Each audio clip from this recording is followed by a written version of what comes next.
আমি আবার বেরোচ্ছি, এই যে জুতো পড়ছে, এখন যাচ্ছি নাতনিকে তার বাড়ি দিয়ে আসতে। বুঝতে পারছো তো কী পরিস্থিতি। তো এখন আমি আর মেয়ে আর নাতনি তিনজনে মিলে বেরোচ্ছি। বেরিয়ে এখন ওর বাড়ি যাবো, দুপুরে ওখানে খাওয়া দাওয়া করবো, তারপর বিকেলে আমার আবার পড়ানো রয়েছে রোববার, তো সেখানে যাব। তো যদি পারি আজকে তোমাদের সাথে ওখানকার কিছু 4-5টা তোমাদের সাথে শেয়ার করার চেষ্টা করব। কারণ অনেকেই ভাবো যে সময় কী এনজিওতে যায়, কাদেরকে পড়ায়, দেখি যদি আমি পারি তাহলে অবশ্যই তোমাদেরকে শেয়ার করবো। চলো বেরোই, ঠাকুরের নাম নিয়ে নিচে টোটো চলে এসেছে। সকালবেলা এনজিওর একটা প্রোগ্রাম ছিল, অন্য এনজিওর প্রোগ্রাম ছিল, সেখানে আমার ইনভাইট ছিল, সেখানে গিয়েছিলাম। তো সেখান থেকে এসে ড্রেসটা চেঞ্জ করেছি, বাসন ছিল কিছু, বাসনপত্র মেজেছি, ওগুলো তোমাদের সাথে শেয়ার করতে পারিনি। তবে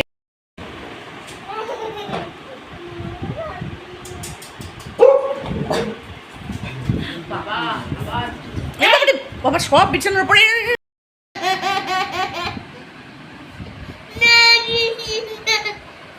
লুচি খাবি? লুচি খাবি? লুচি রোজো লুচি খাবে? এই যে লুচি, তুমি খাবে? আজকে রাত্রের খাবার নিয়ে চলে এসেছি। ঘরে ছোট লাইট জ্বালিয়ে বসেছিলাম বলে এখানে আমি তোমাদের টর্চ লাইট দিয়ে দেখিয়ে দিলাম। আর এই যে দেখো গরম গরম লুচি আর আলুর তরকারি, সাদা আলুর তরকারি মেয়ে এখন করে নিয়ে এসে আমাকে দিল, আর সেটা আমি তোমাদের সাথে একটু শেয়ার করে দিলাম। দুপুরের খাওয়াটা তোমাদের সাথে শেয়ার করিনি, কারণ সবাই মিলে একসাথে বসে খেয়েছিলাম বলে আর করিনি। আর রাত্রিবেলায় যে একা একা ঘরে বসে খাচ্ছি, তাই তোমাদের সাথে একটু শেয়ার করে দিলাম।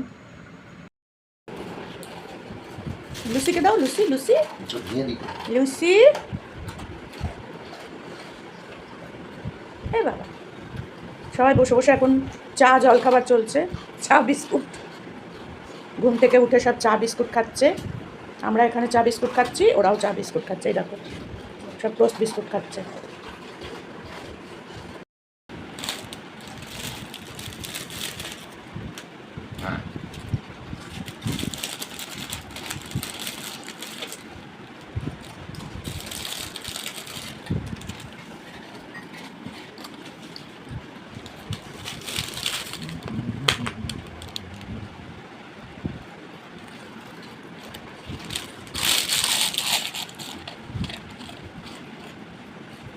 হয়ে গেছে, হয়ে গেছে, শেষ। নেই আর নেই, আর নেই, ফাঁকা।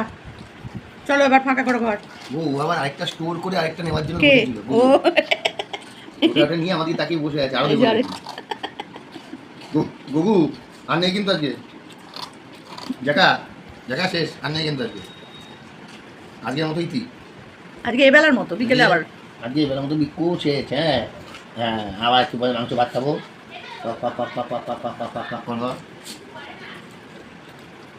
লেজগুলো নাড়ানোটা বাবা বন্ধ হয় না। হ্যাঁ হয়েছে।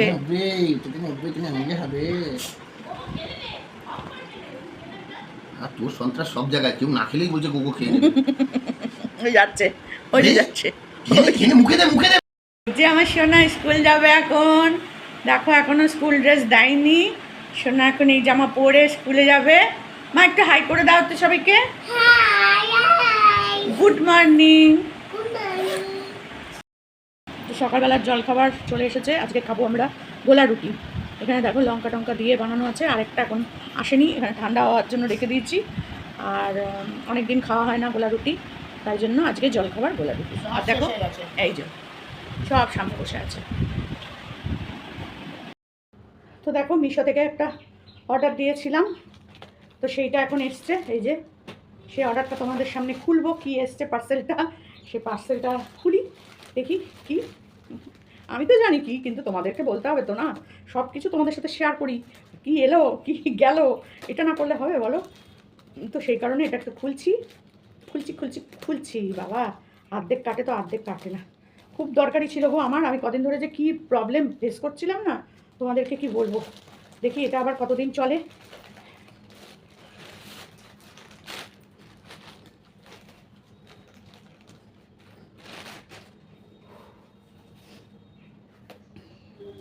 এই কাটাকুটি খোলাকুটিটাই বড় একটা ঝটপটি কাজ। ছুরি নিয়ে আসলে মনে হয় ভালো হতো, কাঁচি নিয়ে এসে বসেছি।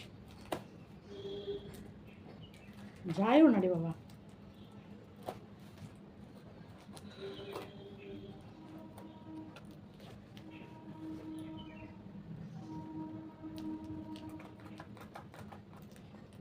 বোঝো কাণ্ডটা এত শক্ত, বাপরে বাপ।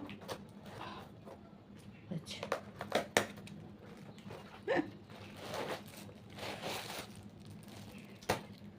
এই যে এইটা নিয়েছি, এই যে এত বড় তার, ঘরের এ প্রান্ত থেকে ও প্রান্ত অবধি যাবে। আর যে অনেকগুলো দেখো বোর্ড আছে, কারণ যখন মেয়েরা আসে না তখন টানাটানি পড়ে যায়।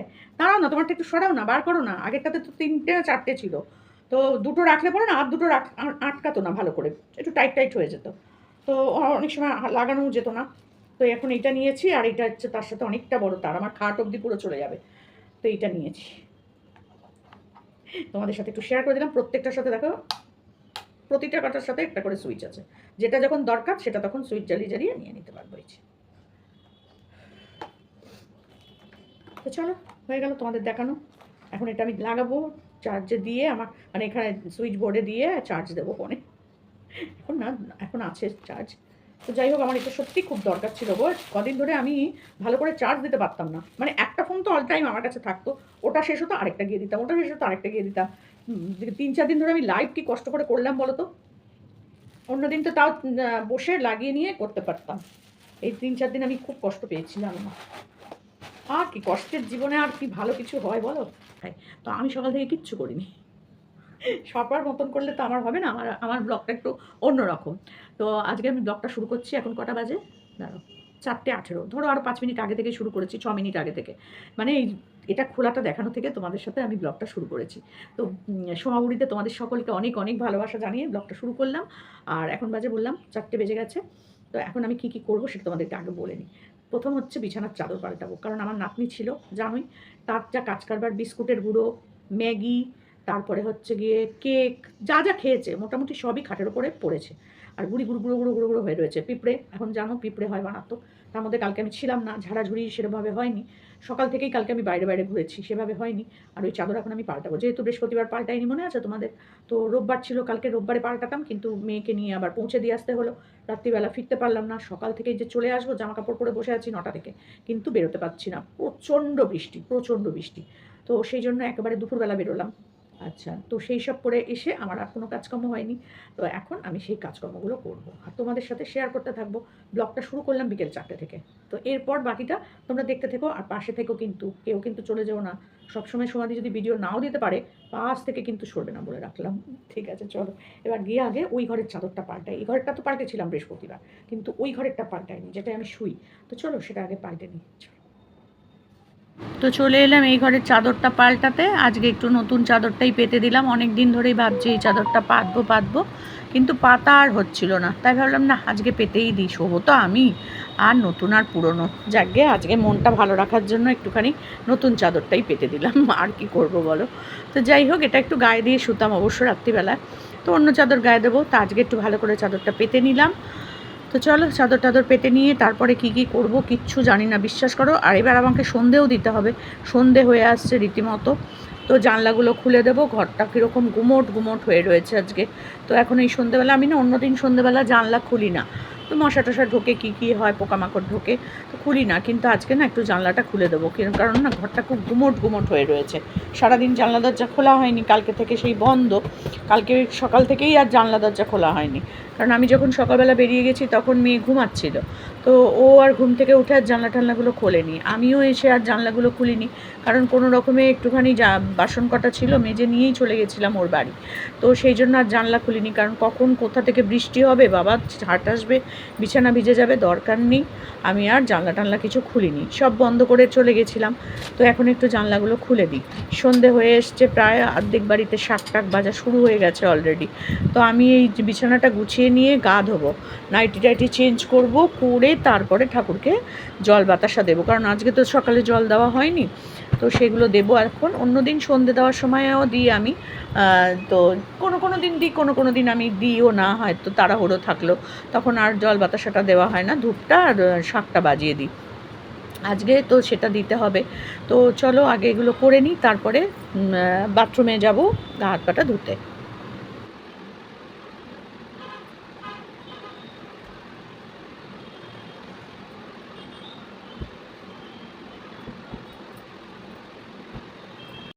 দেখো বাইরে সন্ধে হয়েই এসছে প্রায়, অনেক জায়গাতে সন্ধে দিচ্ছে, শাঁখের আওয়াজ পাচ্ছ। আর আমি দেখো ঘরদোর গোছানোতেই ব্যস্ত। তো মোটামুটি আজকে নতুন চাদরটা পাতলাম, অনেক দিন ধরেই ভাবছিলাম পাতবো কিন্তু পাতা আর হচ্ছিল না। তো যাই হোক আজকে পেতে ফেললাম। আর বালিশের ওয়ারটোয়ারগুলো চেঞ্জ করিনি, ওগুলো কালকে চেঞ্জ করে দেবো। আর সন্ধেবেলা এখন আর চেঞ্জ করলাম না, এখন আবার গা ধোবো, ধুয়ে হচ্ছে গিয়ে তোমার করবো, সন্ধে দেবো, তারপর বাকি কাজগুলো করব। তো চলো আগে সন্ধেটা দিয়ে আসি, তারপর এসে বাকি কাজগুলো করব। প্রচণ্ড গরম লাগছে।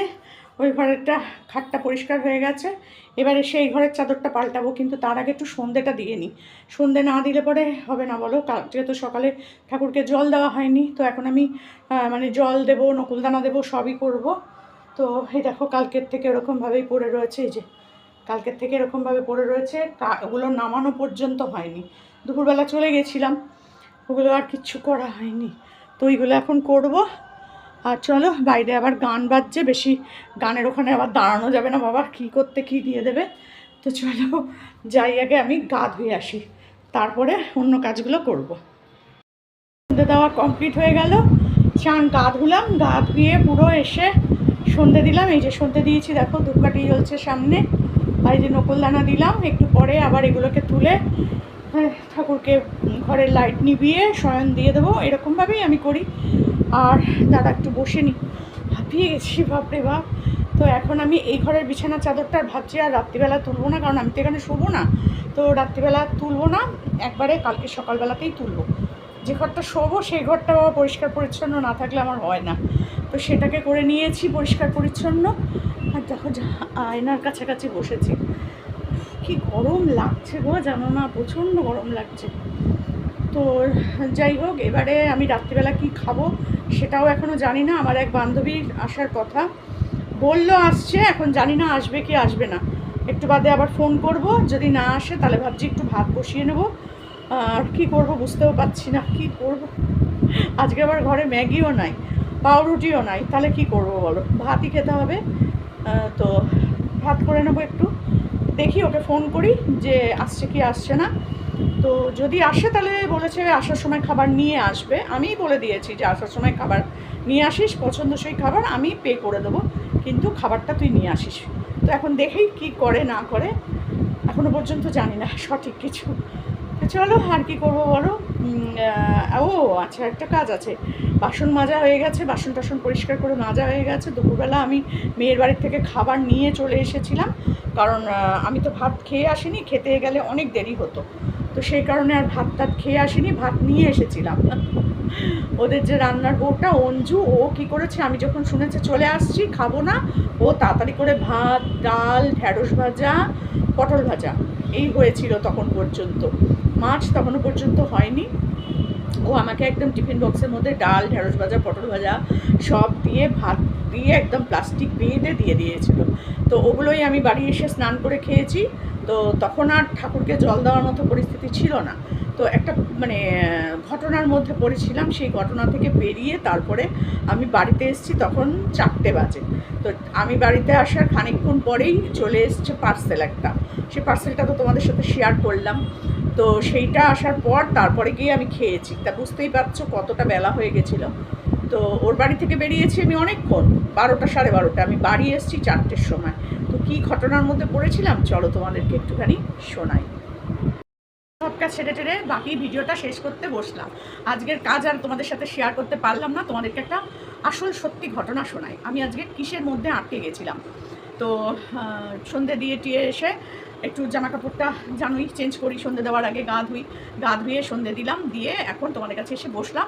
তো চা খেলাম, চাটাও তোমাদের সাথে শেয়ার করতে ভুলে গেলাম, ভেবেছিলাম চা খেতে খেতেই গল্পটা বলবো, তো সেটা আর হলো না। তো শোনো কি হয়েছিল, আমি কেন আটকে গেছিলাম, কেন তোমাদের কাছে প্রপার কাজের ভিডিও আমি ঠিক করে দিতে পারলাম না। কালকে থেকে প্রপার একদম সুন্দর করে যেরকম ভিডিও আসতো ওরকম ভিডিও আসবে। তো চলো যেটা বলছিলাম, আমি বেরোলাম বাড়ি থেকে, মানে আমার জামাইয়ের বাড়ি থেকে আমি আর আমার জামাই দুজনে মিলে বেরোলাম। ও আমাকে অটো স্ট্যান্ড অবধি বাইকে করে পৌঁছে দেয়, কারণ ওর বাড়ি থেকে অটো স্ট্যান্ডটা বেশ একটু দূরে, তো আমি অতটা হেঁটে এখন না আসতে পারি না, তার মধ্যে দিনের বেলা রোদ দূর। তো সেই কারণে ও বললো ঠিক আছে তুমি চলো একবারে তোমাকে পৌঁছে দিয়ে মেয়েকে নিয়ে স্কুল থেকে ফিরবে। তো আমি বললাম যে তাহলে চলো স্কুলের সামনে আমি একটু দাঁড়াই, স্কুল থেকে বেরোবে আমি একটু দেখবো, ভাবলাম ভিডিও করব, কিন্তু সে আর হয়নি, বিশ্বাস করো ভিডিও করতে পারিনি, সে বাবার কোলে কোলে কোলে কোলে বাড়ি মানে বেরোলো। তো আমি আর সেটা করিনি, কারণ এমনি বাচ্চাদের দেখালে পরে বন্ধ করে দেয়, জানোই তো, কমেন্ট সেকশন অফ করে দেয়, থাক রোদ্দুর গরমের মধ্যে থেকে বেরিয়েছে থাকবে। তো যাই হোক, এবার আমি আর ওকে তুলিনি। তো এবার ওকে ওর বাবার সামনেটায় বসাতে গেছে, সামনের সিটটা ওই যে রোদ্দুরে রেখে বাচ্চাটাকে আনতে গেছে, দোতলার উপরে স্কুলটা, তো ওখানে থেকে যে আনতে গেছে তার মধ্যেই ট্যাঙ্কিটা যেখানে তেলটা ভরে ওটা এত গরম হয়ে গেছে যে ওকে বসানো মাত্রই ও দাঁড়িয়ে পড়েছে, বুঝেছো? আমরাও কেউ খেয়াল করিনি যে ওটা অতটা গরম হয়ে গেছে, বুঝেছো? তো বসাতে গিয়ে ও না করে চিৎকার করে উঠেছে। আমি তখন হাত দিয়ে দেখছি বাবা এটা তো বেশ গরম হয়ে গেছে, আর প্রচণ্ড রোদ্দুর ছিল, প্রচণ্ড।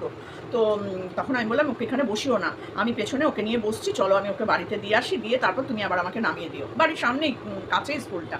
তো বললো তাই করো তাহলে, পেছনে তো ওকে আমি নিয়ে চালাতে পারবো না, আর ওর মা আসেনি, অন্যদিন ওরা দুজনে মিলে আসে, হয়ে যায়।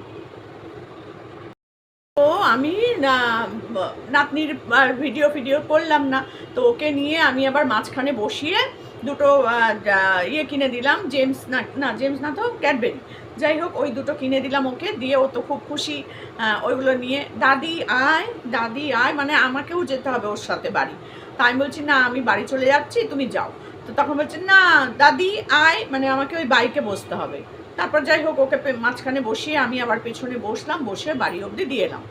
দিয়ে যখন ওকে আমরা আনতে যাচ্ছি তখন দেখলাম একটা ছেলে আর একটা মেয়ে ওই গলির মধ্যে দাঁড়িয়ে দাঁড়িয়ে বক বক বক বক বক বক করছে।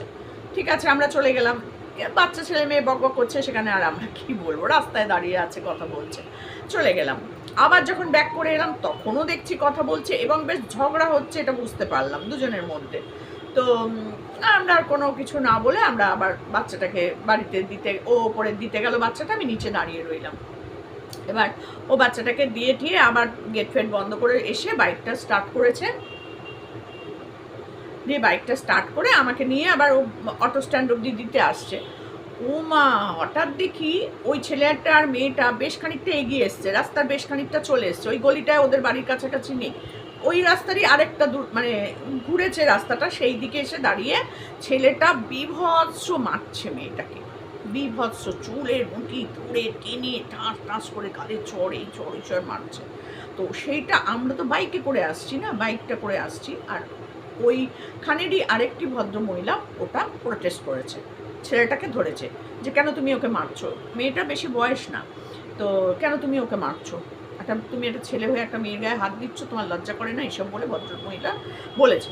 বলতে ওই ছেলেটা বলছে আপনাকে আমি দেখে নেবো, আপনি আমাদের মধ্যে এখানে এসছেন কেন, এই কেন, বলতে বলতে আমরাও এসে দাঁড়িয়েছি। আর ওই ভদ্র মহিলাও হচ্ছে ওই পাড়ারই, আর আমার জামাইয়ের পাড়ারই ছেলে মেয়েটা বউটাও হচ্ছে ওই জামাইয়ের পাড়ারই।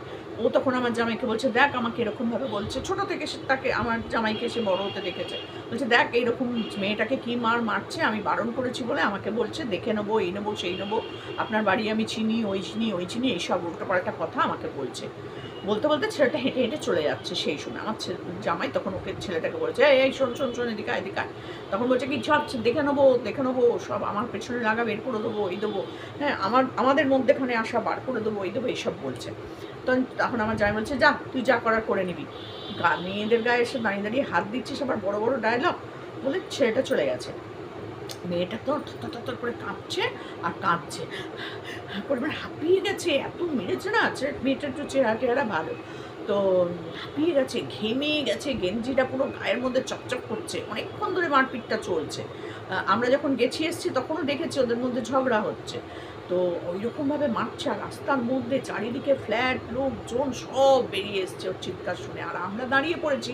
আর আমার জামাইয়ের গলার আওয়াজটা বেশ জোরে, বড় সড়ো চেহারা, জোরে আওয়াজ, সেও চিৎকার করেছে আর বউটাও চিৎকার করছে, কারণ বউটাকে তো আগে বলেছে দেখে নেবো, এই নেবো সেই নেবো। সব পাড়ার লোক, ফ্ল্যাটের লোক ওখান দিয়ে সব বাইকে করে যাচ্ছে আসছে, সব দাঁড়িয়ে পড়েছে, সব মেয়েটার দিকে চলে এসছে, ছেলেটার না মানে ছেলেটাকে নিয়ে বলছে থানায় ডায়েরি করো, এই করো সেই করো। তারপরে আমি আর এক ভদ্রমহিলা, ওইখানকারই একজন ভদ্রমহিলা, মানে বিশিষ্ট ভদ্রমহিলা, ওনাদের একটা বেশ পরিচিতি আছে, ওদের ওখানে বড় হোটেল এইসব আছে, তো রেস্টুরেন্ট আছে, উনি দুজনে মিলে আমরা বললাম চলো তো ওকে বাড়ি দিয়ে আসি, কারণ ও একটা ওইরকম মারধর খেয়ে মেয়েটা অসুস্থ হয়ে পড়েছে। মেয়েটার শরীরও ভালো না, ও বারবার বলছে আমার শরীর ভালো না, আমার শরীর ভালো না। ও আমাকে জোর করে নিয়ে এসছে, জোর করে কথা বলার জন্য নিয়ে এসছে, আমি ওর সাথে মিশতে চাইছি না, এই না ওই না। তারপরে সবাই বললো ঠিক আছে আপনারা ওকে বাড়ি নিয়ে যান, আর একটা এফআইআর করবেন, অবশ্যই একটা থানায় এফআইআর যেন করেন না কি বলে না, সেইটা করবেন থানায়, মানে ওই ছেলেটার নামে একটা কমপ্লেন করার জন্য। তো ওই শ্যামনগর থেকে আমরা ওখান থেকে আবার টোটো নিলাম, টোটো করে আমরা ওকে নিয়ে সেই মেয়েটাদের বাড়ি গেলাম, অনেকটা ভেতরে জানো না। সেখানে গেলাম দুপুরবেলা রোদ্দুরের মধ্যে, হ্যাঁ অত খিদেতে পেট জ্বলছে দুপুর। তো যাই হোক মেয়েটার বাড়ি গেলাম, গিয়ে তো বললাম এই ব্যাপার, মেয়েটার মার কি কান্না, বাপরে বাপ। মেয়েটার একটা বোনও আছে, বোনটা ছোট, বোনটা খুব বেশি হলে 9-10-এ পড়ে, 8-9-এ পড়ে এরকম হবে, কি ক্লাস 10 এরকম, মাধ্যমিক দিয়েছে এরকম হবে, তার বেশি বয়স না, হ্যাঁ বাচ্চাই মেয়ে। সে তো দুজনে, মা তো, বোনটা তো রেগে ওর দিকে তাকাচ্ছেই না রাগে। তখন বলছে তুই আমাকে ডাকতে পারতিস, আমাকে একবার বলতে পারতিস, তুই তবে যখন আমি ফোন করেছি তখনই আমি ওখানে চিৎকার চেঁচামেচির আওয়াজ পেয়েছিলাম, তুই কেটে দিলি ফোনটা, আমাকে ডাকতে পারতিস, আমরা যেতাম এখান থেকে থানায় সরাসরি যেতাম। হ্যাঁ তখন আমাদের কাছ থেকে সব শুনলো টুনলো, মা বলছে আমি আর পাচ্ছি না দিদি, আপনারা জানেন না আমার কি পরিস্থিতি, আমার সমস্ত সোনা গয়না টাকা পয়সা সব এই মেয়ে শেষ করে দিয়েছে। এই মেয়েকে মানে ফুসলিয়ে ফাসলিয়ে এই করে ওই করে, গাড়ি কেনার নাম করে এই করে সেই করে সব টাকা পয়সা গয়নাগাটি এই মেয়ে দিয়ে দিয়েছে। আমার কিচ্ছু নেই দিদি, এই মেয়ে আমাকে সব শেষ করে দিয়েছে। মিথ্যে কথা বলে বলে যে ও খুব ভালো ছেলে, ও এই পড়াশোনা করছে, ও এই চাকরি করছে, ও এইটা করছে সেইটা করছে, এই ব্যবসা করছে, এই বলে বলে আমাদের থেকে সব নিয়ে নিয়ে এই ছেলেটাকে দিয়েছে। আমি বললাম আপনারাই বা কেমন যে ছেলেটাকে বাড়িতে আসতে দেন, ছেলেটা আপনার বাড়িতে এসে বসছে, খাচ্ছে, শুচ্ছে, সেও নয় বুঝলাম যে মেয়ের সাথে একটা সম্পর্ক আছে, আসছে ঠিক আছে, কিন্তু ও যখন গয়নাগুলো একটা গয়না দিয়েছে, বলছে আমার মেয়ের গলায় চেন ছিল, মানে কানের দুল ছিল, হাতে আংটি ছিল, সব খুলে নিয়ে নিয়েছে ছেলেটা। তারপরেও তুই মিশিস সেই ছেলেটার সাথে, যে তোকে রাস্তায় ধরে মাছ বলছে আজকে নতুন না আন্টি, এর আগে ও আমাকে 2-3 বার মেরেছে। বললাম তাহলে তুই কী কারণে মিশছিলি ওর সাথে, রেজিস্ট্রি করেছে? না। বললাম আর বাকি কিছু আছে? বলল না। ওর মা বলছে ও সব শেষ করে দিয়েছে, ও মরে গেলেও দিদি আমার কোনো অসুবিধা নেই, ও মরে যাক। আমরা না পুরো হতভম্ব হয়ে গেছি। আমি তার আগে বউটাকে বলেছিলাম যে অন্য কিছু কারণ আছে, নাহলে এইরকমভাবে 7 বছরের রিলেশনও রেখে দিয়েছে, কী কারণ ওর? তখন বলছে আমাকে ওর ছাড়বে না, আমার সাথে ওর মানে সম্পর্ক রেখে ও অন্যদের সাথে সম্পর্ক করে, আর আমি এখন এই রিলেশনটা থেকে বেরিয়ে আসতে চাইছি, আমাকে বেরোতে দিচ্ছে না। তো আমি কি করব বলো তো তোমরা? আমাকে কোনো জায়গায় কাজ করতে দেয় না, আমাকে কোনো কলেজে গেলে পরে কলেজের ওখানে গিয়ে দাঁড়িয়ে থাকবে, কোনো মেয়ের সাথে কথা বললে তাদের নাম্বার নিয়ে নেবে, দিয়ে তাদেরকে বলবে ওর সাথে মিশবি না, ওই না সেই না। আমার সামনে দিয়ে বাইকে করে অন্য মেয়ে নিয়ে ঘুরে বেড়াচ্ছে। কী করে হয় বলো তো? কতদিন আমি এটা সহ্য করব? তাই আমি প্রোটেস্ট করছিলাম বলে আমাকে অত মার মেরেছে। ওর সাথে আমাকে থাকতে হবে, আর ও অন্য অন্য মেয়েদের সাথে ঘুরবে ফিরবে, মদ খায়, সারাদিন মদ খায়, আর অন্য অন্য জিনিস খায়। আমি প্রোটেস্ট করলেই এটা হবে। আমি তোর বাবাকে বলতে পারিস নি? তোর বাবা তো একটা ভালো জায়গায় আছে, মানে যেখানে থাকে পাড়ার, এত বড় একটা ক্লাব রয়েছে, এত বড় একটা সংগঠন রয়েছে, এত বড় সব কিছু রয়েছে, পাড়ার একটা পার্টি অফিস রয়েছে, এখানে বলতে পারিস নি এতদিন ধরে? ওর পিঠের চামড়া তুলে দিত একেবারে। ছেলেটার বয়সও বেশি হবে না, 22, 23, 24, মানে 30-এর এদিকে হবে, ওদিকে না, 26-27 বছরও হবে না বোধহয়। তো যাই হোক ওই ছেলে এইরকম পিংলা, আর মেয়েটা এরকম একটু চেহারাটা ভালো। তো বলছে জানো ওই বাড়ির বাইরে এসে চিৎকার করে, ও যদি না বেরোয়, মেয়ে মা বলছে ও যদি বাড়ির বাইরে না বেরোতে চায়, ওই বাইরে দাঁড়িয়ে দাঁড়িয়ে গালাগালি দেয়, খিস্তি দেয়, আমাকে নিয়ে নোংরা নোংরা কথা বলে। আমরা ভয়ে লজ্জায় ওকে ঘরে ঢোকাই, কিছু করার নেই, আমাদের তো বাঁচতে হবে। আমরা আপনারা বেঁচে আছেন আদৌ? আদৌ বেঁচে আছেন? আপনার তো আরেকটা মেয়ে আছে। বলছে ওরও বিয়ে হবে না, ওর জন্য এরও বিয়ে হবে না, ওর সব শেষ হয়ে গেছে, ওর কিচ্ছু নেই, ও শুধু বেঁচেই আছে। আমি বললাম কি করলি জীবনটা তুই? তোর জীবনটা তো শেষ। মায়ের এই গয়নাগাটিগুলো তুই কেন দিয়েছিস ওকে? বাইক কেনার জন্য, 4 চাকা কেনার জন্য, এই কেনার জন্য, ওই জন্য তুই কেন দিবি টাকা? তুই কেন দিবি? আজকে তোর মার যদি কোনো অসুখ হয়, তোর তোর তোর ওর ছেলে তোকে, তোর মাকে দেখবে এসে? তুই তো এত টাকা দিয়ে দিয়েছিস, লাখ লাখ টাকা। তাহলে তোর মার যদি এখন অসুস্থ হয়ে পড়ে, তোর মাকে টাকা দিয়ে সাহায্য করবে ও? তোকেই রেজিস্ট্রি করেনি এতদিন ধরে, তো তুই ভাবছিস কি তোকে বিয়ে করবে? ওর তো যা পাওয়ার সব শেষ হয়ে গেছে তোর থেকে নেওয়া পাওয়া চাওয়া। এখন তুই দিতে পারছিস না বলে তোকে মারছে ধরে ধরে, ভাব তাহলে কী করেছিস। অনেক বোঝালাম টোঝালাম, আমার জ্ঞান জানোই তো, শুরু করলে হয় একবার, করে টুরে দিয়ে তারপর 4টের সময় বাড়ি এসে চান করে তারপর ভাত খেয়েছি। আর কোনো কাজ হয়নি জানো, সব কাজই সন্ধেবেলা করছি, তাই সন্ধেবেলার ভিডিও আর তোমাদের কাছে করে দেবো বলো। তো সেই কারণে আমি আর তোমাদেরকে ওই সব কাজের ভিডিও আর দিলাম না। কাল থেকে তোমরা আমার যথারীতি যেমন ব্লগ তেমন পাবে। তো তোমাদের কাছে এটা শেয়ার করলাম। তো বলো তোমরা তোমাদের মন্তব্য জানিও যে মেয়েটার ভবিষ্যৎটা কী। তো ওকে থানা পুলিশের কথা আমরা বলে এসেছি, এফআইআর করতে বলেছি যে যদি বাঁচতে চাস তাহলে একটা এফআইআর তুই আগে কর, কোর্টে চালান কর, রাত্রি 2টোর সময় ছেলেটাকে তুলে নিয়ে যাবে। তো যাকে এইসব করে আসার পর ফোন নাম্বার দিয়ে এসেছি, আমারটা নিল ফোন নাম্বার, ওদেরটা আমি নিয়ে এসেছি।